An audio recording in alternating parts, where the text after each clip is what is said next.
Times. Blog Talk Radio. Good evening, friends, and welcome to our new radio show, Friends Talk with John, formerly known as Friends Forum. My name is John McCormick, and I am your host.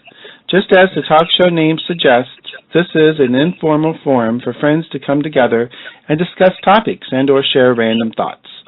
Although I will suggest topics at times, everyone is welcome to suggest a topic as well. However, tonight's show will focus mainly on writing and showcase the talents of some of my author friends. It should be a lot of fun and informative to any new writers. The show will be in a few segments over the next 90 minutes. That includes interviews and some surprises, in addition to our discussion. I created this show so friends that may never get a chance to meet in person can at least talk to each other here. It's like the next best thing. We get to put a voice with a face. I just want to say how grateful I am to all my friends I have made online through Facebook and other social networking sites, and I want to thank each one of you for being a friend. Well, it's now time to start the show. You have two options. You can choose to just listen to the show via your computer, or you can call in to join the live group discussion on the air. If you call in, you will hear the show through your phone. The listener dial-in number is 646-595-2058. That's 646-595-2058. Or, if needed, call the toll-free number at 1-888-488-4526. That's 1-888-488-4526. So please call in now to be connected. Thank you in advance for listening to the show and to anyone that calls in. Again, please call in now. I'd like to mention again how grateful I am for my friends and look forward to speaking with some of you tonight on the show. So be sure to call in now. Well, before we get to our first callers, what I wanted to do, keeping with the theme of the show tonight, which is about writing, I did want to share something to start the show off that I wrote when I was only 10 years old. Now, the reason why I want to, share this is because it is what started me as a writer. When I wrote this poem for school, for a competition, and then I won the competition, I was encouraged by my teacher to keep a journal and to do more writing. And I've never stopped all these years. And it's all because of that first poem I wrote and also from that teacher. So I thought I would just share that myself before we get to all the interviews and everything else that we're going to do tonight. It's a very short and very simple poem, considering I was very young when I wrote it. So here it is. It's called When I Was Young, which is kind of cute because I'm 10 years old writing a poem about when I was young. So here it is. When I Was Young, by John S. McCormick, age 10. When I was young, I knew not much of things like hating, hurting, and such. But as I grew, I begun to see what this world had for me. I didn't like it, not one bit, but these things shall never quit. So I swore I would not let any of these things to me affect. But slowly I begun to get those feelings of wrong that would not quit. I became a person I didn't want to be and realized the world had affected me. So now to God I must pray to change my life, to lead my way. And we are back. I hope you guys liked the poem. Like I said, it's pretty simple, but not bad for a 10-year-old. I also plan to share near the end of the show a recording of a short story. I may play it sooner than that. But I wrote this short story, and a friend of mine, Carl Schreiber, he did the voiceover for it for me, and I really appreciate him doing that. He did an excellent job. And then at the very end of the show, I plan to play a recording of a bedtime story, to see us off for the night, that I also wrote. That's my participation in this writing show, are those three things. And then, like I said, we do have a few scheduled interviews, and I hope everyone can make it. I know everyone's very busy, and maybe, they might get delayed in calling in, but I hope they all get an opportunity to call in, and we can definitely do those interviews because I'm really looking forward to it. But like I wanted to say, if you haven't called in yet, please do so. Again, let me give you the call-in number. It's 646-595-2058. Or you can call the toll-free number at 1-888-488-4526. Well, it does look like we have our first caller, and who's calling in tonight? This is K.R. Jordan. Hey, how are you? Hi, John. How are you? Hey, I'm doing great, and I'm so glad you called in because you're going to be my first interview tonight. So this is exciting. Yes. I know a lot of people are looking forward to hearing, what you have to say, and I know I have a few people that are calling in just to listen to you because they really are interested in finding out. Because one person is like a new writer, and I know that they want to hear about your story and how you got started and everything. So we're going to get to your interview in just a moment, but I did want to mention that we do have one more caller calling in. I just wanted to see if they wanted to introduce themselves or not. Okay. Hey, John. Who's this? This is Dan. I promised I'd call in. Hey, Dan. Hi, how are you? I'm good. Great. I'm so sorry I didn't know what your theme was, or else I'd try and find some writing or something that I'd have in one of my closets or whatever to talk about. Well, that's fine. I mean, there's always future shows, and I would always love to feature that in the future, anything that you'd like to share, because that's what I try to do. Usually the show is more of an open forum, but I usually have topics, though, that I usually like to discuss. But at the same time, I do open it up to my callers to see if there's something that's going on, maybe something they want to share, which is great. And I am going to have a segment of that right near the end of the show for anybody who has anything they want to talk about. I always try to keep at least part of the show about that. I did want to. Yeah, it's been a lot of fun. This is actually my 10th show so far, and I just recently changed the name. So that's why it looks like it's only one show for this particular name, but actually under another name, Friends Forum, I had 9 shows, and we did pretty well. We had a total of, I think, around 7,500 callers, that had listened to it, either live or archived files. So so it was a pretty popular show, I guess. I don't know what the numbers mean, but it sounded pretty impressive to me. But yeah, I just wanted to let you guys know again. My participation is later on tonight. I'm going to do a short story. I was so lucky to get Carl Schreiber to record it for me. He has an amazing voice. He's just so perfect at it. And I tried 35 times, and I couldn't do it.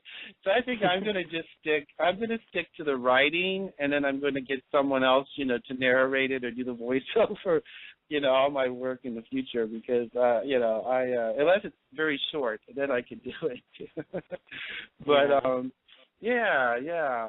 Well, we still have a little bit of time here. We may get a couple more callers, but if we don't, here just a few minutes, I think what we're going to do, because it's right on time to do this, is I wanted to start interviewing. Now, K.R. Jordan, is that what you prefer to go by, or do you like to go by River Jordan? Well, I started out as River Jordan, but then, of course, there's another really proliferate author named River Jordan, so I changed it to K.R. Jordan. But you can call me River. Is that okay? 'Cause that's how I've always called you, as River. I know. That's what everyone says. Well, but still you can have your professional name that you write by, obviously, yeah, and then still have your personal name that your friends know you have. So that's great. Exactly. Yeah. Well, it looks like we have one more caller. Let me see. Let me go ahead and connect them and see who's calling in. I see we have a new caller. Who's calling in? This is your buddy Cal Kane. How you doing? Cal, you made it. Okay, Yep. Cool. Yep. Cal's called in a few times. He's my buddy here, and I really appreciate his support when he calls in. And, we're just getting ready to get started with our first interview tonight, Cal. Okay. And this is River Jordan, but her professional name that she goes by now is K.R. Jordan. Okay, and she's a very just gifted and amazing person. She's a friend of mine that I've just enjoyed knowing for so many years. And So, River, I just wanted to go ahead and just, start the interview. Are you ready to do that? Yes, I am. Very good, very good. Well, let me just ask you, what and or who inspired you to write? I have to say my parents, and probably a lot of authors say that, but it's actually true for me. My mom read all the time. She read anything and everything that she could get her hands on. I remember one Christmas vacation where, she was reading dentistry books. So, also, so she was really, she loved to read, and I love to read too. And that's, to me, that's started all of my desire to write.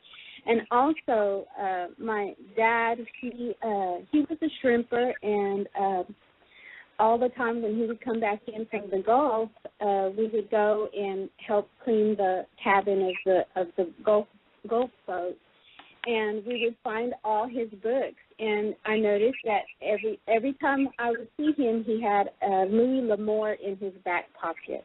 That was his favorite author. Isn't that cool? Yes, it is. It's very cool. It is. And then when I got a little older, I started to read Louis L'Amour as well. And, of course, I love Louis L'Amour, too. I love his writing. So I would say my parents, and very, very wonderful, inspirational parents. Well, that sounds awesome. And I know you just mentioned about, fishing and everything, but didn't you just go fishing today, I think, too, right? I did.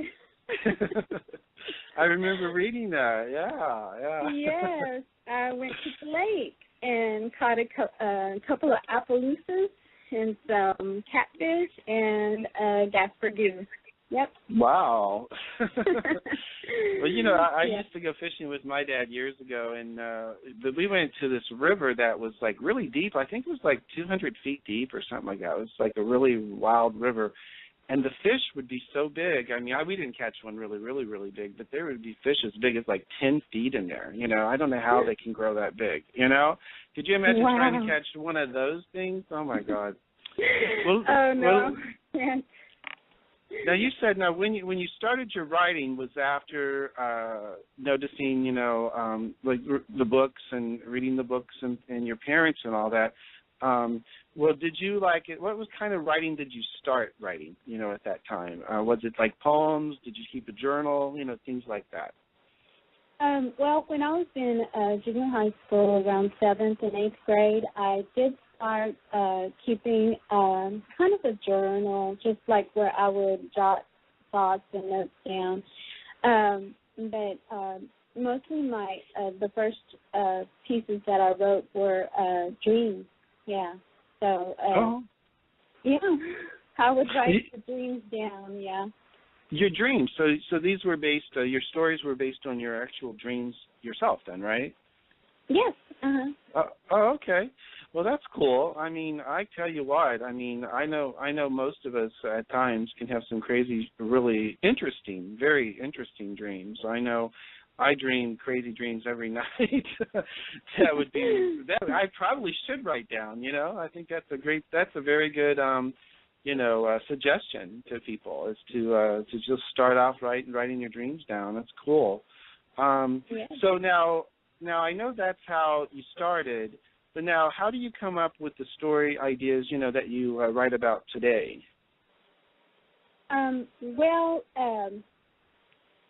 Most of the ones that I've started actually are based loosely on urban myths for the Hispanic culture. Mm-hmm. And like the first story that I had published, Lila, is based upon urban myth. There's not really a name for it, but the figure is a lechuza, which is the name for a barn owl, the white owl, and it is considered like a scary thing for Hispanic children. Mostly those urban myths are designed to get the kids in before dark, right? Because right. back in the day, you know, nobody wanted to come inside because we were all playing outside. So, you know, our moms or our dads would tell us that the lechuza was going to get us. And so I know. But I think that that's probably common in a lot of cultures, but ours is kind of really spooky. And I was talking to my great uncle one time, and he was telling me the story about an actual true story where he said that his grandfather was a lechuza hunter. And so that kind of got my, you know, creativeness moving, right? And so I started writing the story, and then a couple of Facebook friends encouraged me to try to get it published in an anthology, right? And so I did, and that was like the beginning.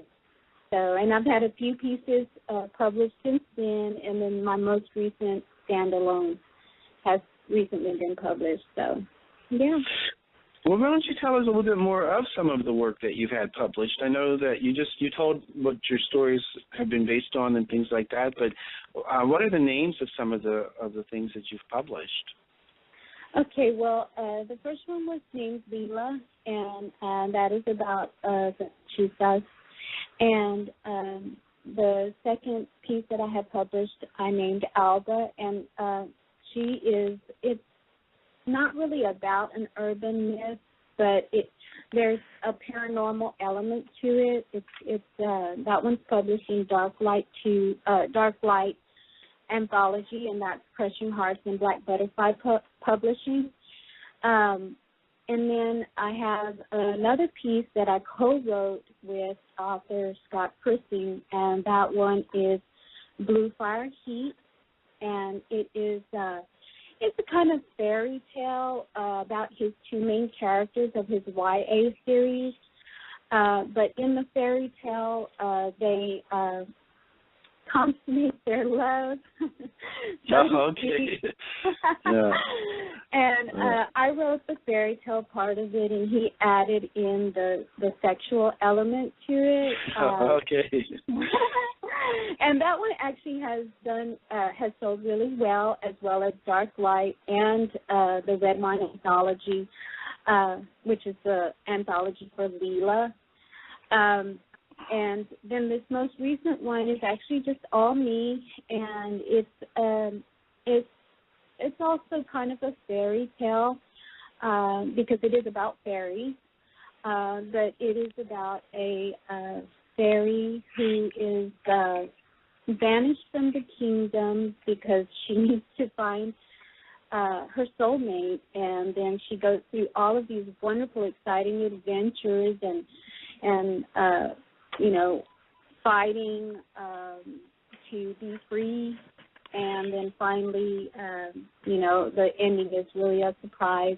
But it's really not the ending because I'm already working on the second half of that whole story. Oh, great. Mm-hmm. Yeah. Well, that's awesome. And now, is there anything that you're working on, like right now, that hasn't been published yet that you might want to share or tell us a little bit about? Well, I'm working on Leela and Alba. The two short stories are actually they are part of the bigger, are part of a novel that I'm writing, and it is called. The name right now is The 12 Truths, and they're both going to be in it, and it's about how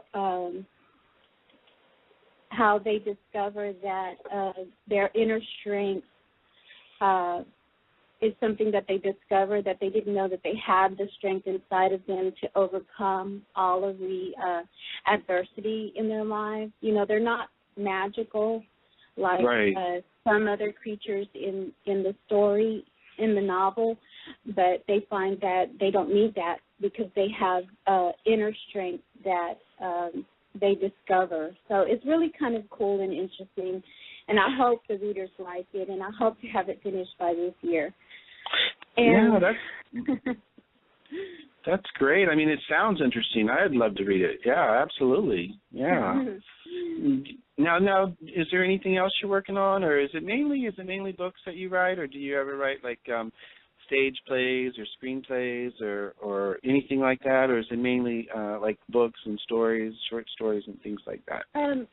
Actually, I have never written like screenplays or anything like that.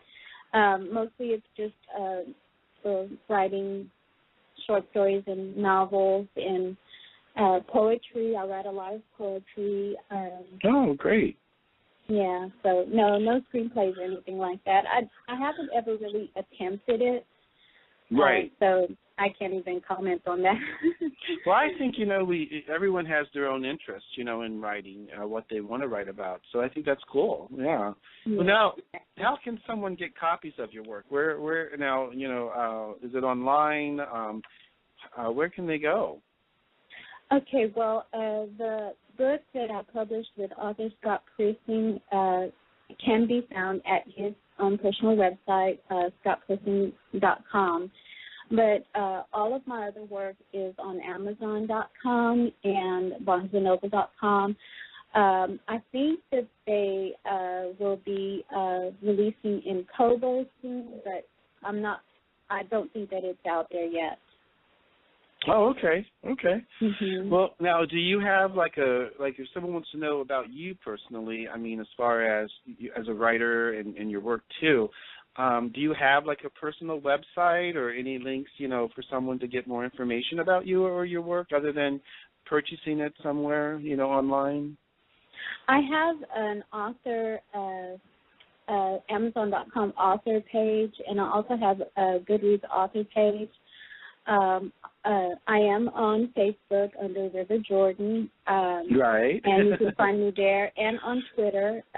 You can find me on Twitter also. I don't have a website, my personal website, or a personal blog. I actually have not found the time to give Sure. those endeavors. I think that it in order to have a successful website or a successful blog, you have to have the time to be able to post things frequently, in order to keep the readers interested. And, what with life and all, I don't have really the time. I totally understand that because I've been on Twitter forever, and I don't know how I may have made 10 posts, in the last 3 years or something. Exactly. I don't know. I just don't. And then I have a blog too. I think it's called Blogsport. I think that's what it's called, .com. Mm-hmm. And I keep thinking I'm going to really get serious about it. And the next thing I know, I'm just writing something about Labor Day, and the next thing you know, it's it's like the next year, so it's kind of funny.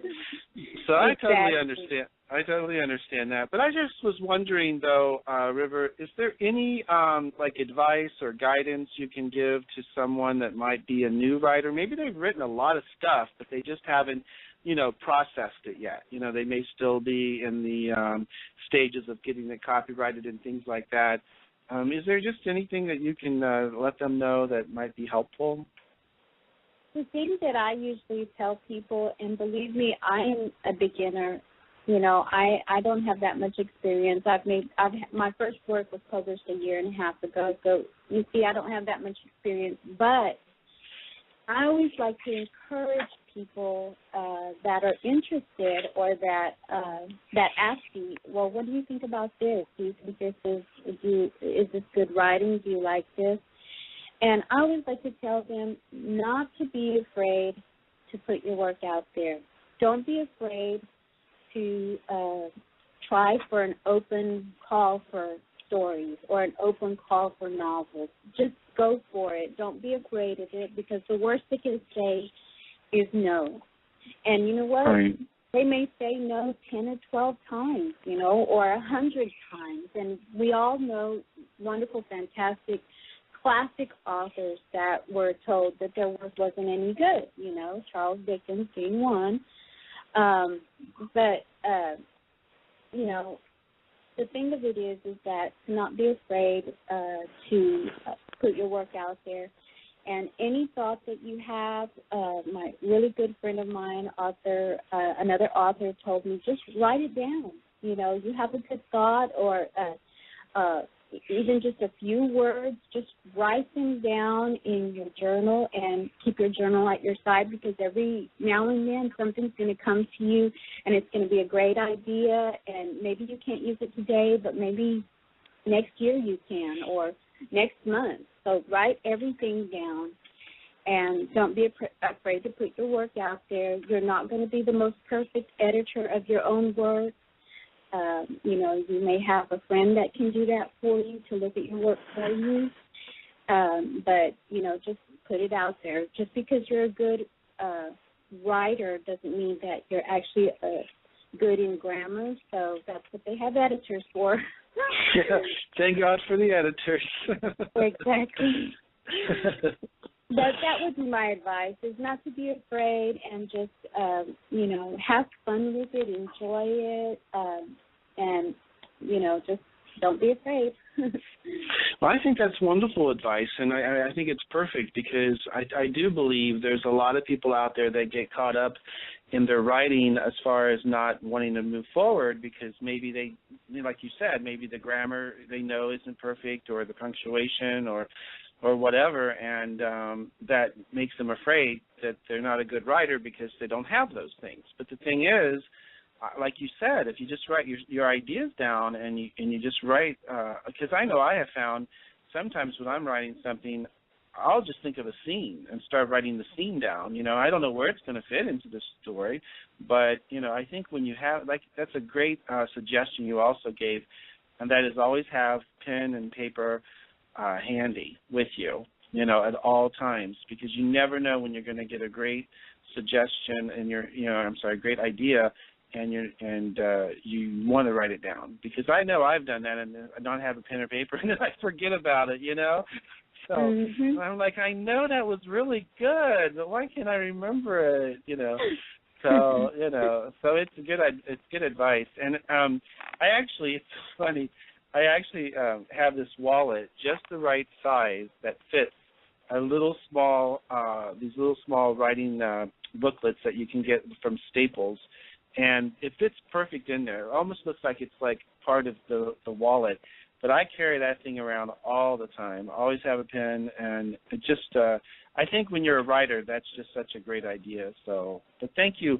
Well, I wanted to open it up though to Cal and also to Dan. Did you guys have any comments or any questions for River?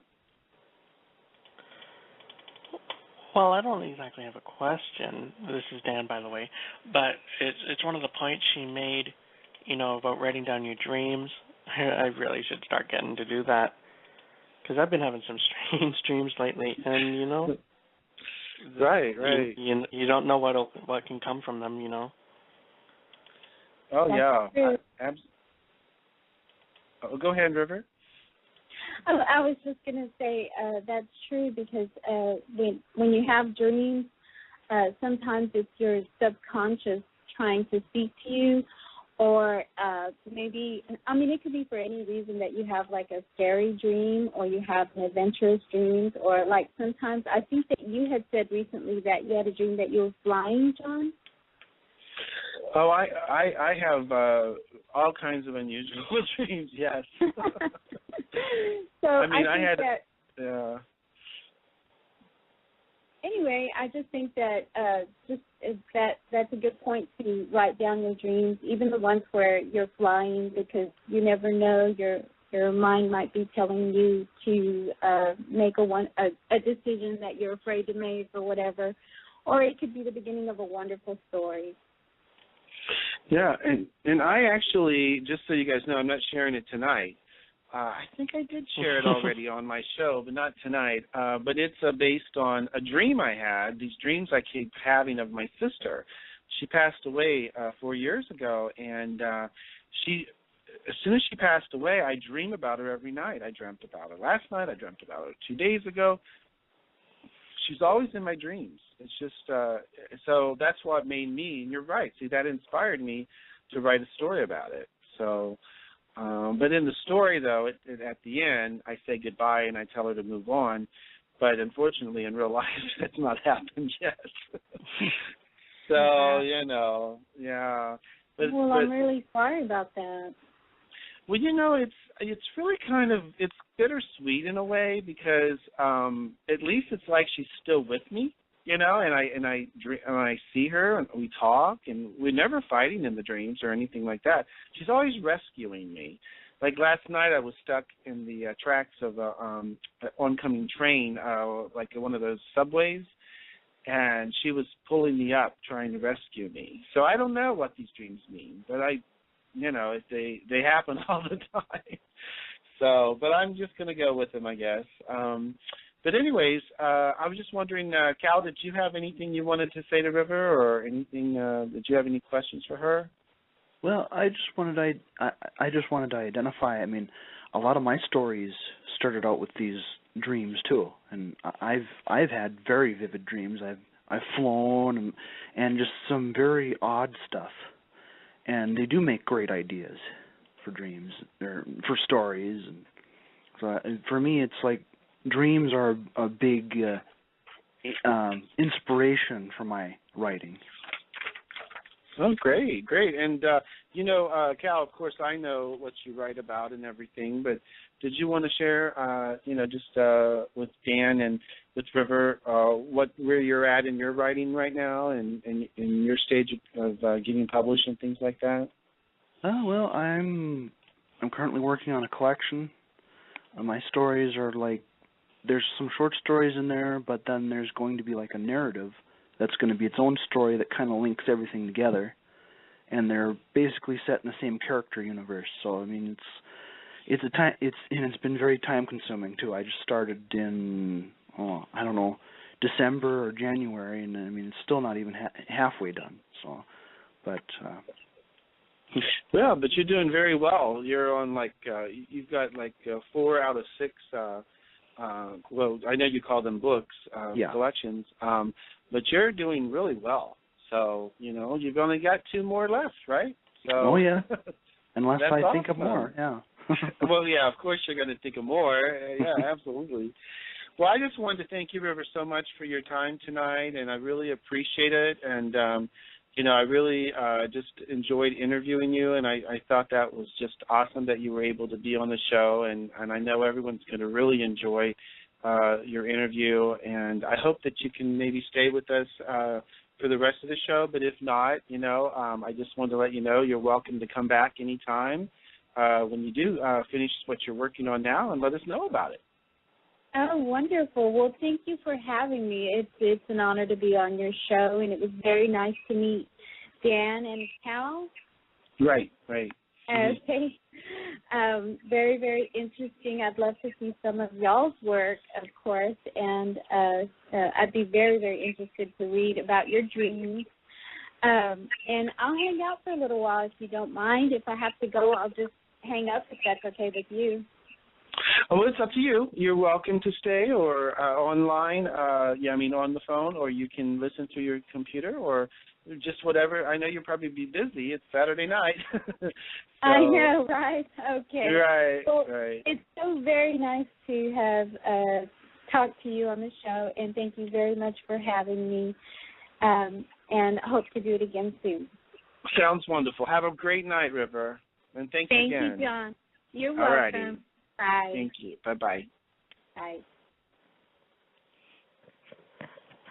Well, I did want to say that our next interview is with James Moorer, and he's scheduled probably in the next, minute to 6 minutes. He hopefully will be able to make it. I know that he was going to be maybe busy a little bit and maybe might be a little late.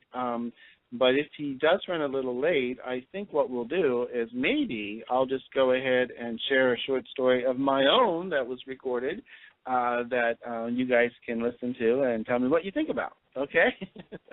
Sounds good. So, but let me ask you guys, what's going on tonight? How's your weekend going so far?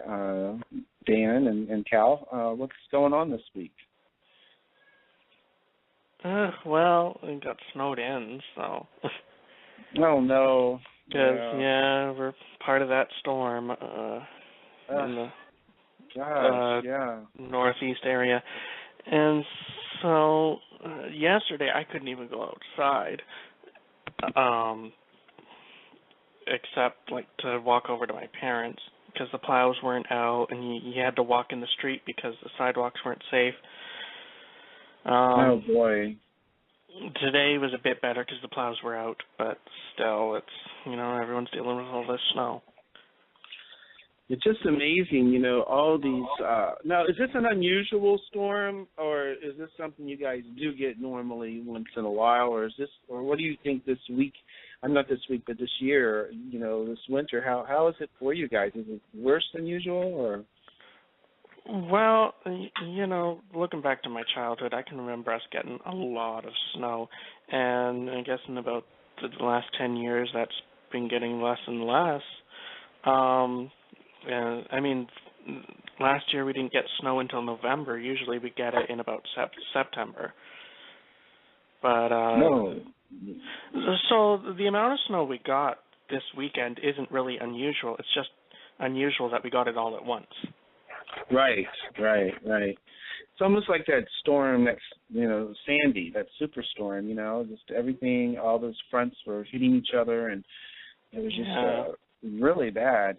Well, I grew up in Ohio, so I, for 31 years until I escaped to California. Until I packed up my bags, quit my great job I had, and put them all in my car, what I could fit, and then drove 2,500 miles away. And it's 20 years later, and I'm still here. That's crazy. I've lived in the same place all my life, and it's been going on 24 years. Yeah. Well, the thing is that when I grew up in Ohio, you had just regular weather. You knew that you were going to have a regular winter and this or that, and then just not too long ago they had like 60-something degree weather in February or in January. I can't remember, but it's just unusual. This weather is so crazy. But anyways, Cal Hauser, I know that you're had a difficult week, but I mean, how's everything going this evening for you? Well, it's going pretty good.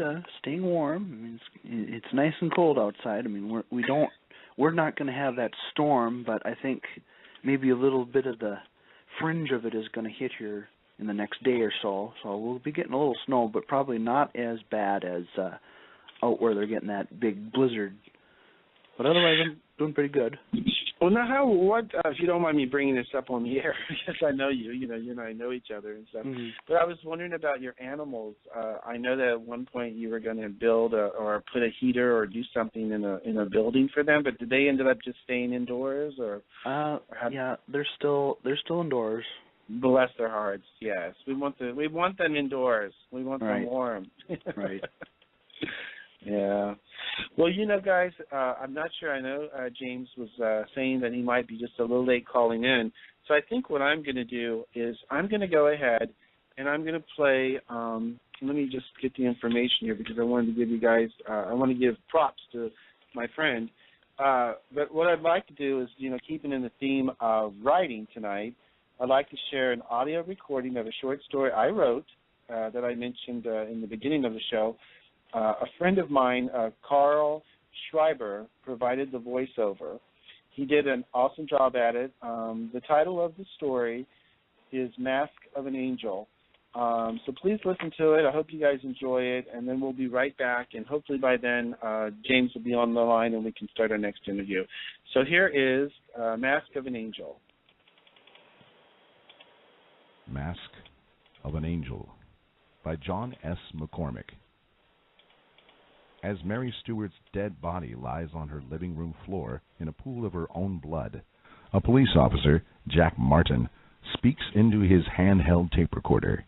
He says, "It appears the victim has been stabbed many times and strangled. Her feet and hands are bound and her mouth gagged. There is what appears to be a cord from a lamp around her neck." Flashback 6 months. Kathy Jenkins, a highly successful vice president for a brokerage firm, was scheduled to meet with her new personal assistant, Mary Stewart. Kathy's boss, Tom Nichols, president and CEO of the company, said she came highly recommended. Tom hired Mary on his own, since Kathy was out of town on business, and desperately needed a replacement. Her former assistant had to have her employment terminated suddenly. Right away, Kathy and Mary hit it off. Kathy always told Mary that Mary had a face of an angel, and even though it was unprofessional and would be frowned upon if Tom or others knew, they became good personal friends. Kathy introduced Mary to her fiancé and wanted Mary to attend their wedding, scheduled in a few months. In the meantime, Kathy taught Mary all about the business. She promised Mary she would groom her for a promotion when one was available. Mary learned no one hardly ever left the business, so promotions were hard to come by. Mary had other plans on how to get ahead. She started sabotaging Kathy's work, causing her to get in trouble over and over again with Tom. Mary always did it in a way where it never appeared as any wrongdoing on her part. Mary also started meeting secretly with Kathy's fiancé, pretending to need his help with many things. Eventually, she seduced him. Kathy learned of the affair after she was fired from her job, and Mary was promoted as her replacement. Mary wasn't satisfied enough with what she did. She wanted more. She learned that Tom, now her direct boss, was on a work visa to the United States and was desperate to find a way to stay in the country. After a few drinks one night, Mary suggested they get married and that it would be a business arrangement. She insisted all his money be put in both their names to make it look legit. It was a sum of around $2 million. Mary also insisted they pretend to live together, but secretly keep separate residences. She found an apartment she put under someone else's name where she wanted to live. Tom went along with everything. He, too, thought Mary was an angel. He was so grateful for her help. While living at the new apartment, Mary met Mike Kearney, her neighbor in the building. She knew right away he seemed a little shady. She needed someone to pretend to be Tom, mainly for financial reasons.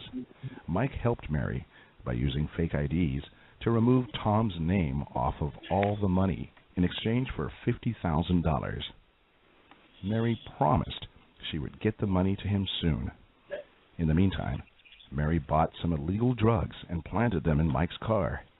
She later called and tipped the police off anonymously. Mike was arrested.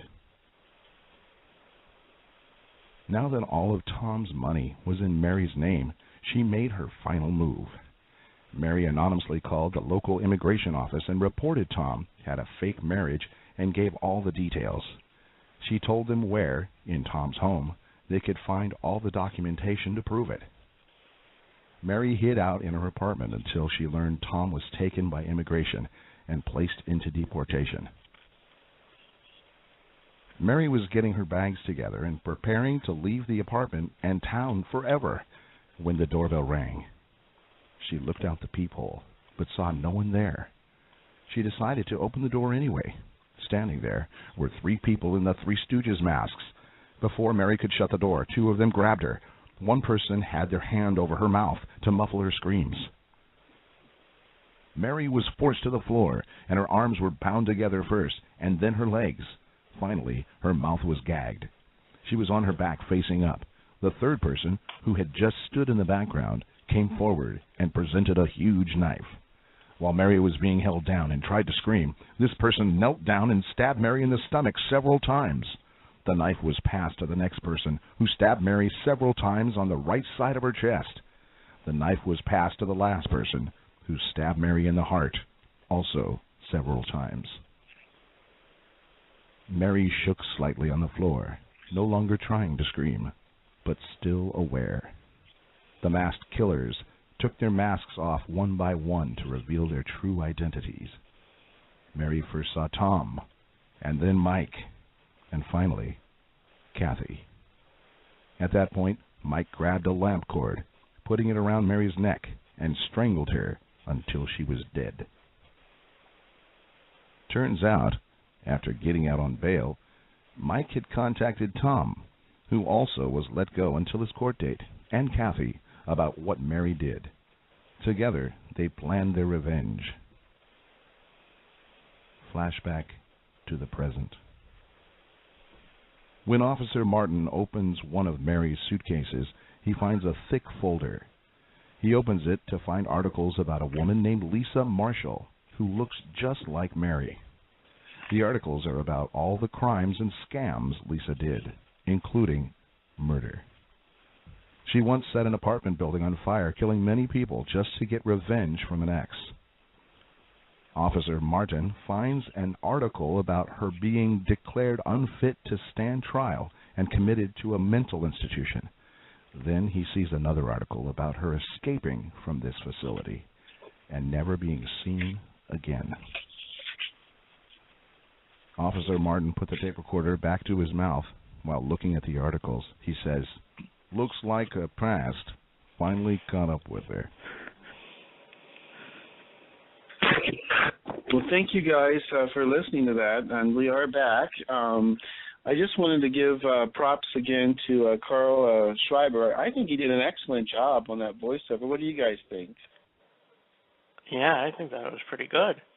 I liked how he changed his voice for the detective. Yeah. Kind of film noirish, kind of like Humphrey Bogart or something. Yeah, I tried to, and Cal knows this, I was trying my best to record it myself, and but then then Carl said he would do it for me, and so I was just so impressed when I received the file he sent me, and I was like, the audio file, and I was like, wow, this is pretty cool, So, but anyways, thanks again, guys, for listening to that. It's one of my short stories, and I'll just tell you kind of briefly. I'm part of an anthology that's coming out that started as a writers group on Facebook. But the thing is that the writers like River, who you just listened to, she's in the group too, and there's a lot of short stories that we wrote. Every 2 weeks we'd write a new story with a new theme, and so we have so many stories now, and it was supposed to be published maybe by yesterday, so it's coming up. I mean, any day now it's going to be published. So I'll let you guys know next week. Hopefully I'll have more information on it, but I think this is one of my stories that's in it. So it looks like we have another caller. Let me find out who's calling in. Hi, welcome. This is John. Who's calling in? Hi, John. It's Joey Savage. Hey, Joey. How are you? I'm doing great. How are you? Pretty good. Have you been listening tonight, or did you just get a chance? I just got here, so oh, okay. Just a little bit there. Well, we just got done interviewing River Jordan. I think you awesome. know her, right? Yeah, and she was just she was great. She was awesome on it. And but what I wanted to let you know is that tonight's theme is writing. So anybody that's a writer, I'd love to talk more to about that.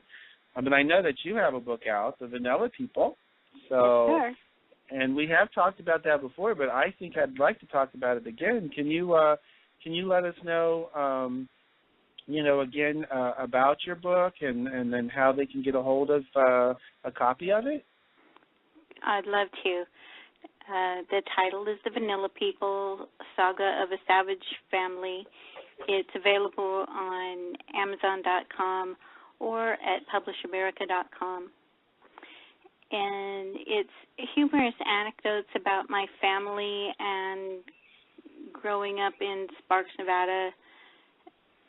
A collection of columns that I wrote when I was a reporter for a little California newspaper. Yeah, well, that's great, and I was just wondering too. I know that Joey is also a stand-up comic, and I got the pleasure of seeing her perform one time, and I can't wait to see you again. Right. So yeah, that'd be cool. And I may be coming to Texas, just so you know. So wonderful. Yeah, but I think I'm going to be going to Austin, but that's not too far away from Dallas, is it? Nothing is too far away. Okay. Well, it looks like, unfortunately, we just dropped Dan. I was going to ask him about his writing. So, Dan, if you're listening, we did accidentally get you disconnected from the show. So please give us a call back because I want to find out more about your writing, too. Well, I just played an audio clip of a short story that I wrote, and I had this great guy who did the voiceover. I mean, he did an awesome job.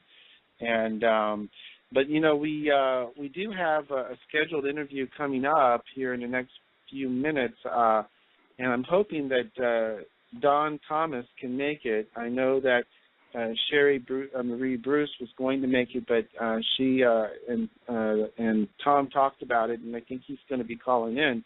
So she's going to talk a little bit more about an anthology with some short stories in it from our group. And so I'm really looking forward to that. But Joey, what's going on with you this weekend? I have been working.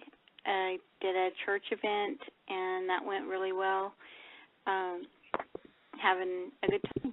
That's all. And now the rest of the weekend I can relax and be bored.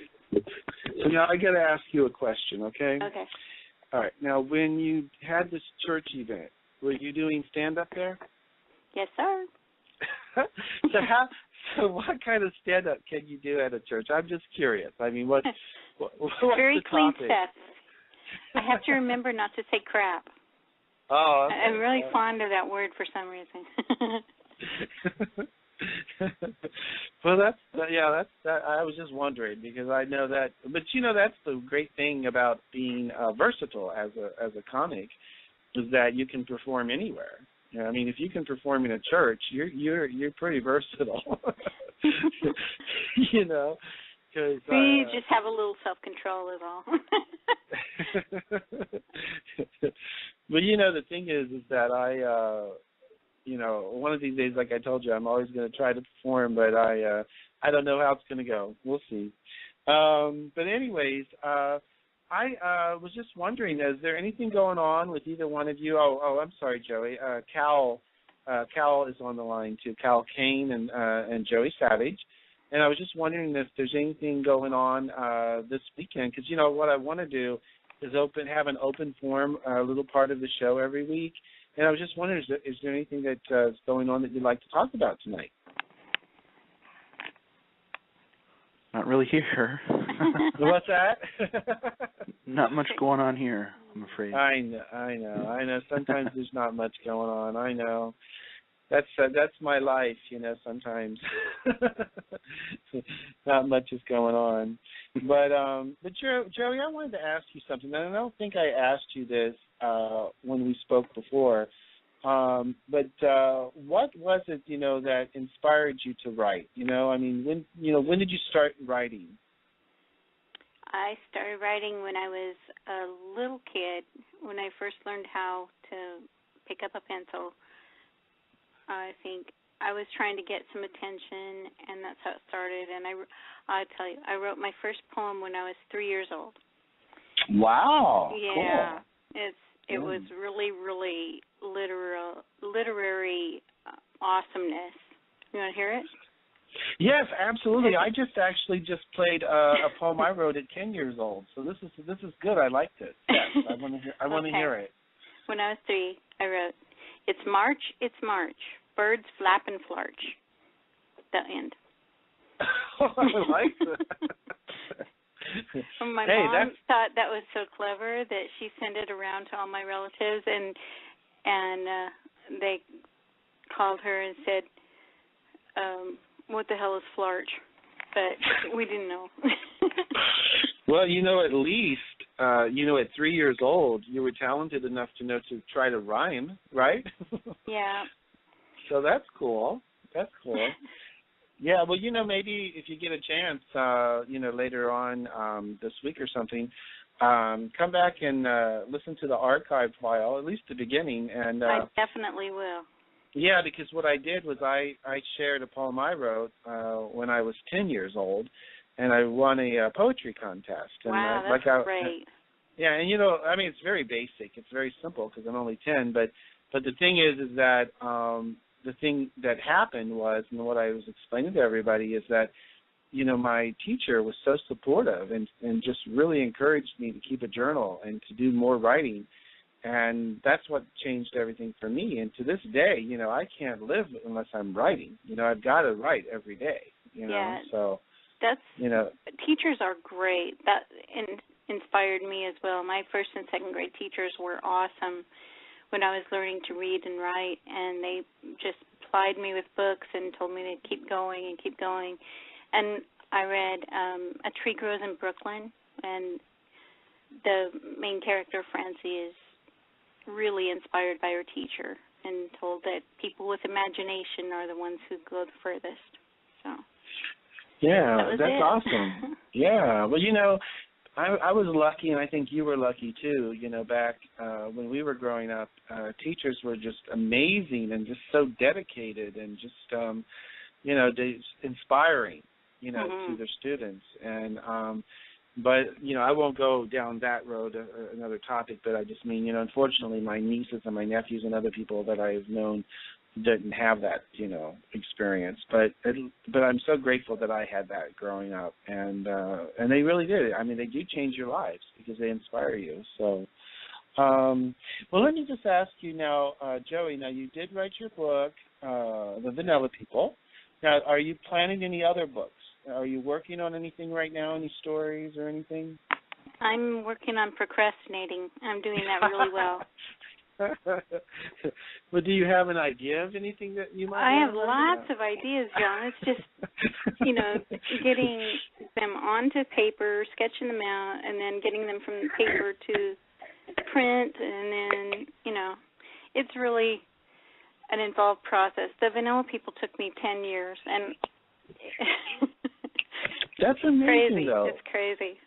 But you know what? I mean, 10 years, I'm sure that happened. Like right now, I'm writing a self-help book, right?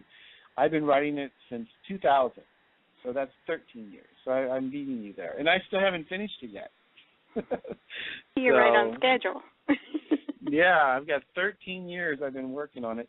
But, I've been doing a lot of work lately on it, so I think, and I see a lot of progress because I do everything. I come up with the graphs and the chart, the charts and just everything, the pictures. I'm doing everything for it. So we'll see. Yeah, we'll see where it goes. It has a bunch of different ideas and concepts that's supposed to help people that I've used for myself. And, so I'm really, that's like my passion is really to write, but it's also to finish that dang book. That's great. 13 years, that's a little long. Well, it looks like, let me see, I don't know what happened to James Moorer. We did have him scheduled tonight. I should have sent him a personal message or something to remind him, because I know he's busy, because he just had an interview or something that he was just doing that he posted where they really liked his idea for a story, but then they turned it down or something. They did that today, and I'm not giving any special behind his back info out there. That's what he posted on Facebook. So hopefully, maybe he'll still get a chance to call in tonight, but that's okay. I think what I'm going to do is probably I've actually was counting on those interviews, and I'm waiting for Don Thomas to call in, but he hasn't called in either, so maybe he got busy. I know him and Sherry were talking, and they were busy with somebody in town that was doing a performance. Hey, John. So, yeah. I'm wondering, while you're talking about writing, are you in the mood to discuss publishing? Because that is really a deep subject there. And yeah, absolutely. Self-publishing versus a big publisher and all that. Well, that's a great topic. Yeah, tell us about it. You've experienced. Yeah. Unfortunately, there are people that want just your money, and they don't care if you're a fantastic writer or not. And there are some companies and publishers that are just wonderful. So you really got to do your research, and unfortunately, I did not. Oh, so okay, so your experience wasn't that great then, right? No, but since then I've learned a lot of research that goes into it is key. You know, I have friends that have gone through similar experiences and some that have gone through much better experiences because of the amount of work that they do. All I wanted to do was get published, and so that's what I did. I didn't do any kind of research whatsoever, and I got kind of stuck with the publisher I got. Oh, no, that's a great topic to bring up tonight because that's a great heads up for everybody, you know, to know about that. Because I think you're right. I think some of these places probably play on the fact that they know that the people who are the writers just want to get published, so they're willing to do anything, you know, right. and they take advantage of that. You know, I can see that happening. So, but now, are you satisfied now with the publisher you have now, or do you have a new publisher? Oh, no. Okay, still same one. Okay, yeah. Well, you know what? Like you said, you know, you learned from that. So that is actually a good experience, you know, because you learn by learning. You know? Sure, absolutely. Latin error, trial and error. Yeah. Well, we have Cal on the line, and Joey, I'm not sure if he was on the line with you before. I can't remember, but this is Cal, and he's just getting started. Mm-hmm. You know, with hopefully getting his work then copyrighted and then eventually published. Mm-hmm. So I think you've helped. So do you have any questions for Joey, Cal, about this publishing thing? Well, I guess how do you go about contacting any kind of publisher to potentially have your work published? I mean, I don't exactly know where to go to find any of these publishers. Right. Well, a lot of internet research is necessary, unfortunately. Mm-hmm. You look for publishers on, I just Googled, and I found quite a few. There's Publish America, which I went through, and then there's CreateSpace.com, and I've heard really good things about them. There's a few others, and I can't even think of the names right now, but they will all look at your work. And when you publish, that's when you get your copyright and your ISBN number, and so once they take it, all that stuff falls into place. Okay. Well, great. You know, I would that's good information, I think, for anyone that's listening, because that's something, I mean, even beneficial that I've been thinking about too. You know, because you know I have my book that's almost done. Maybe just give me 13 more years, it'll be finished. But no, I'm really it's moving along. It's moving along. But yeah, I think that's great advice, and thank you, Joey, so much, you know, for sharing that. Well, I was hoping that you had some advice too, or John, or Cal, anybody that is listening that has a miracle plan for a publisher, that would be awesome. Okay, well, you know what? Why don't we do this? You put that out there, and let me do some research, because I do know a lot of writers, and I'm sure you do too. So, but let me see if I can get any advice and any information. And I was hoping, like I said, that James and Don would be on, but they both did tell me that they might be busy with something that was going on, some performance or something. So, but that's okay. You know, I've enjoyed talking to you, Joey, and to Cal. Mm-hmm. And now I was just wondering, before we end the show, is there anything else that you guys would like to talk about, or anything going on, or, you know, this evening? I got nothing. Okay. I don't have anything either. So you know what? I think we're gonna. So now, before we end the show, I did want to say that I did write a bedtime story for us, because it is late for some of us tonight. So to tuck you into bed and get you to go to sleep tonight, I did record a bedtime story that I wrote. It's called Good Night, Tommy. Now, this isn't going to end the show. We're going to be right back to say goodbye, but here's Good Night, Tommy. All right? Good Night, Tommy by John S. McCormick. Tommy looks out his bedroom window at the clouds floating by. He imagines riding on them to a grand adventure in the sky. He watches the birds flying by, shakes hands with Mr. Sun, waves to his friends below until the day is done. At night he sees Mr. Moon shining like a spotlight on him. Tommy is on stage, the stars his audience. He feels he can do anything. He sings songs with ease, pulls a rabbit from a hat, plays the piano, dances with a cat. But now it's time for Tommy to go to bed. Close his eyes and dream of what can be. He knows everyone loves him. Tomorrow he soon will see. Good night, Tommy. So that's my little bedtime story.